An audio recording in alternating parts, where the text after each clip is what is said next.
tinggal delok TV, tinggal ngopi, turu.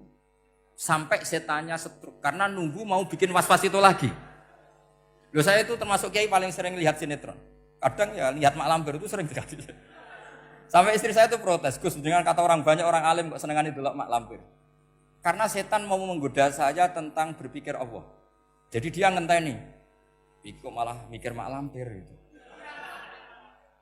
Setelah lihat Mak Lampir biasanya saya itu lapar, terus makan. Habis makan tidur. Setannya masih nunggu mau was-was. Ternyata saya habis bangun ngopi lagi. Kadang lihat berita orang ditangkap KPK, macam-macam. Ini penting saya utarakan supaya setan itu tidak menang. Jadi ciri utama setan itu kata Rasulullah SAW, setan ini goda umatku, hadhil jibal khalaqaha Allah, hadhil ardo khalaqaha Allah, hadhil bihar khalaqaha Allah, faman khalaqaha Allah. Itu makanya banyak orang jurusan filsafat keblinger karena tanya Allah itu siapa. Kata Rasulullah, jika sampai ini maka kamu harus berhenti. Loh, berhenti tanpa dialihkan ke yang lain kan susah. Tinggal aja lihat dulu sinetron. Ya paling gampang ya Mak Lampir, kan ada takut-takutnya sedikit. Karena kalau lihat sinetron anak-anak milenial itu kalau ada artis cantik sampai nangis. Karena istri kamu tidak seperti itu. Jadi cobalah Quran itu dibaca secara fasih. Kalau ingin baca fasih caranya gimana? Kamu harus belajar balaghah, belajar lisanul Arab, belajar mantek, belajar logika. Nah, kalau logika itu tidak sampai, cari muhalnya. Ini fatwanya Said Robdon Al-Buti, juga fatwanya semua ulama usul fikih. Saya ulang lagi ya, kalau logika kamu nggak paham, cari sisi muhalnya. Saya ulang lagi, cari sisi muhalnya. Misalnya kamu angan-angan tentang Allah nggak dok, sedurungnya Allah itu sopo. Misalnya kamu angan-angan gitu. Sama agama tentu itu dilarang, tapi orang filsafat tetap saja nyari itu. Lalu hentikan pencarian itu, yaitu tadi katakan saja hadhil maujudat yastakhilu ayyakhluqahal adam. Sesuatu yang maujud tentu enggak mungkin disebabkan oleh sesuatu yang tidak ada. Fa innal adama la yu'athiru aslan wala yakhluqu aslan. Namanya sesuatu yang enggak ada pasti tidak berstatus pencipta. Namanya saja enggak ada. Akhirnya la buddha min ayyasbiqa hadzal alam maujudun. Maka alam ini harus didahului sesuatu yang maujud. Lah maujud ini yang oleh Islam disebut Allah Subhanahu wa taala. Sudah selesai di sini. Tinggal delok TV, tinggal ngopi, turu. Sampai setannya setruk karena nunggu mau bikin was-was itu lagi. Loh, saya itu termasuk kiai paling sering lihat sinetron. Kadang ya lihat Mak Lampir itu sering sekali. Sampai istri saya itu protes, Gus, dengan kata orang banyak orang alim kok senengane delok Mak Lampir. Karena setan mau menggoda saya tentang berpikir Allah. Jadi dia ngenteni. Kok malah mikir Mak Lampir gitu. Setelah lihat Mak Lampir biasanya saya itu lapar, terus makan. Habis makan tidur. Setannya masih nunggu mau was-was. Ternyata saya habis bangun ngopi lagi. Kadang lihat berita orang ditangkap KPK, macam-macam. Ini penting saya utarakan supaya setan itu tidak menang. Jadi ciri utama setan itu kata Rasulullah SAW, setan ini goda umatku, hadhil jibal khalaqaha Allah, hadhil ardo khalaqaha Allah, hadhil bihar khalaqaha Allah, faman khalaqaha Allah. Itu makanya banyak orang jurusan filsafat keblinger karena tanya Allah itu siapa. Kata Rasulullah, jika sampai ini maka kamu harus berhenti. Loh, berhenti tanpa dialihkan ke yang lain kan susah. Tinggal aja lihat dulu sinetron. Ya paling gampang ya Mak Lampir, kan ada takut-takutnya sedikit. Karena kalau lihat sinetron anak-anak milenial itu kalau ada artis cantik sampai nangis. Karena istri kamu tidak seperti itu. Jadi ini trik ya. Trik supaya melihat TV tapi tidak nyesal. Makanya saya milihnya Anggreng Darmo, Mak Lampir. Ya saya nggak mikir maknanya, butuhnya setan bin mangkol itu. Karena ngenteni saya mikir itu, ternyata tidak mikir itu lagi. Jadi makom saya itu beda, sama-sama lihat sinetron. Mungkin saya jadi wali karena lihat sinetron.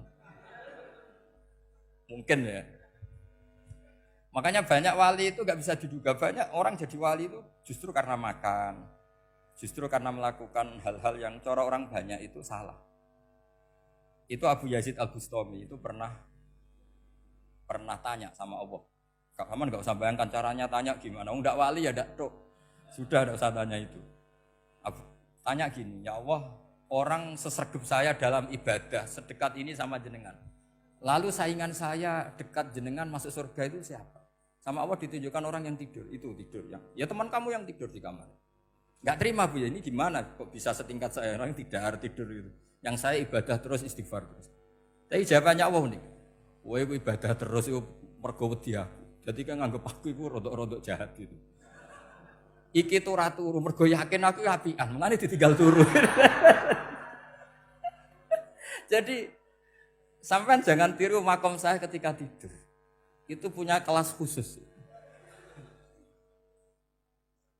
Tapi jangan tiru, ini cerita saja, sampean tidak harus niru. Karena sampean kalau niru, itu harus ada Abu Yazidnya. Abu Yazid sudah enggak ada. Tapi itu ilmu.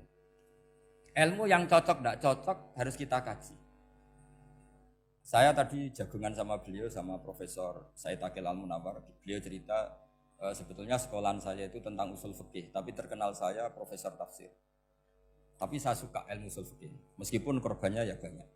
Biasanya orang jadi liberal gara-gara ya usul fikih. Sebenarnya nggak perlu dipikir lah itu macam-macam. Begini, dalam usul fikih yang mainstream itu kan ada hukum wajib, haram, ya makruh, terus macam-macam lah. Termasuk ada mubah. Mubah itu boleh dilakukan, boleh ditinggalkan. Dalam ilmu usul fikih sebetulnya definisi mubah boleh dilakukan, boleh ditinggalkan itu salah. Karena begini, setiap Anda melakukan sesuatu yang mubah, pasti di saat itu meninggalkan sesuatu yang haram. Saya ulang lagi ya. Itsma min mubahin illa wa yatahaqqaqu bihi tarku haramimma. Semua teks di lubul usul seperti itu. Memang saya hafalkan, karena ini cara saya jadi wali yang mudah murah.